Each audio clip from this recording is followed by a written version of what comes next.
no non-Muslim ladies, but we have a revert sister.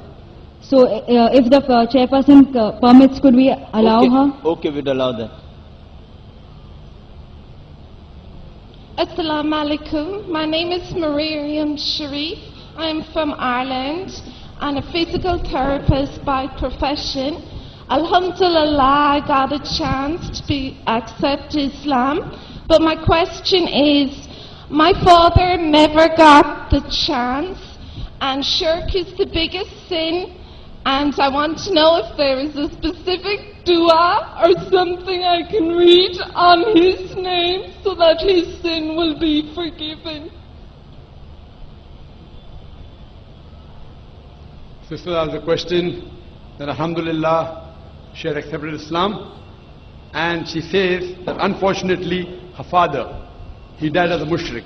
So can I read any dua, anything in his name so that sin can be forgiven? Sister, the Quran says in Surah Nisa chapter number 4 verse number 48, Surah Nisa chapter number 4 verse number 116, that if Allah pleases, He may forgive any sin, but the sin of shirk, He will never forgive.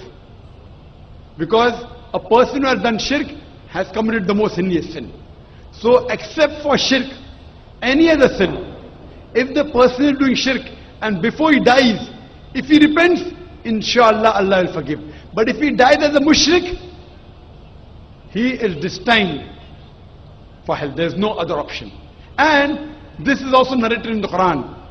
When Ibrahim, may peace be upon him, Prophet Ibrahim, when he prays for his father, who was a mushrik, then a verse was revealed that when the person is alive, you can ask Allah to give hidayah to your parents, to your father, to your mother, to your brother. May Allah guide them to the straight path. But if they die as a mushrik, and if you know they die as a mushrik, you cannot pray for them. You can only pray that, oh my God, oh my Lord Allah, make from my offsprings Muslims who will submit their will to Allah. And this is the dua of Ibrahim alayhi salam.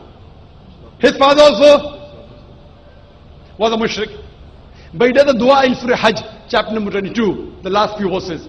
He prays that make my offsprings those who would submit their will to Allah, who will be Muslims. And we find that both his children, Ishmael alayhi salam and Ishaq alayhi salam, both of them became messengers of Allah subhanahu wa ta'ala. So what I request to you, sister, you make a dua to Allah subhanahu wa ta'ala that may your offsprings be the one who will submit their will to Allah and be on the straight path. Hope that answers the question.